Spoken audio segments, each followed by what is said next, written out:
సిద్దిపేట జిల్లా హుస్నాబాద్ తిరుమల గార్డెన్లో వెనుకబడిన తరగతుల అభివృద్ధి శాఖ ఆధ్వర్యంలో కల్లుగీత కార్మికులకు కాటమయ్య రక్షక కవచాలను మంత్రి పొన్నం ప్రభాకర్ పంపిణీ చేశారు. అందుకు ముందు కాటమయ్య రక్షక కవచాలను ఎలా ఉపయోగించాలి అనే దానిపై శిక్షకులు వివరణ ఇచ్చారు. హుస్నాబాద్ నియోజకవర్గంలో మొదటి దశలో 300, రెండవ దశలో 500 కిట్స్ పంపిణీ చేయడం జరిగిందని మంత్రి తెలిపారు. మొదటి దశలో 10,000, రెండవ దశలో 10,000 పంపిణీ జరుగుతుందని, మూడవ దశలో కూడా 10,000 పంపిణీ చేస్తామన్నారు.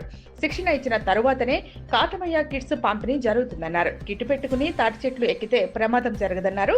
జూన్ తర్వాత తెలంగాణలో 40 లక్షల తాటి, ఈత మొక్కలు పెంపకం జరుగుతుందని వెల్లడించారు. ఫారెస్ట్, ఎక్సైజ్, పంచాయతీ రాజ్ శాఖలు చెట్లు పెంచడానికి, నీళ్లు పోయటానికి గీతా పారిశ్రామిక శాఖతో సమన్వయం చేసుకోవాలన్నారు. రాజీవ్ యువ వికాసం పథకం ద్వారా SC, ST, BC, minority, EWS వాళ్లకు 50,000 నుండి 5 లక్షల వరకు ఉపాధి అవకాశాలను మెరుగుపరచడానికి ఈ పథకం ఉపయోగపడుతుందన్నారు.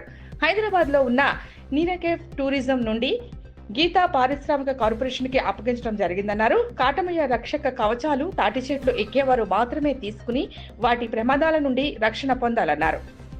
ఈరోజు 500 శాంక్షన్ చేసుకొని 500 మందికి శిక్షణ ఇచ్చి ఇవాళ మళ్ళీ కాటమయ్య కిట్లను పంపిణీ చేసుకుంటా ఉన్నాం.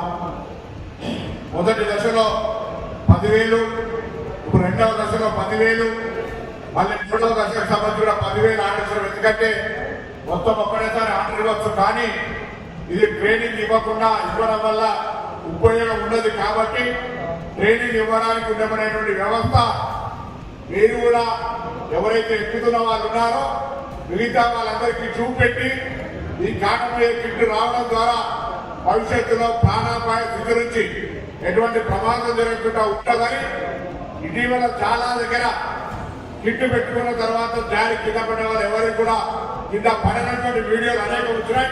చూడండి ఒక్కసారి, మీరు కూడా ప్రాక్టికల్ ఒక్కసారి తాటి చెట్టు ఇప్పుడు కిట్ పెట్టుకుని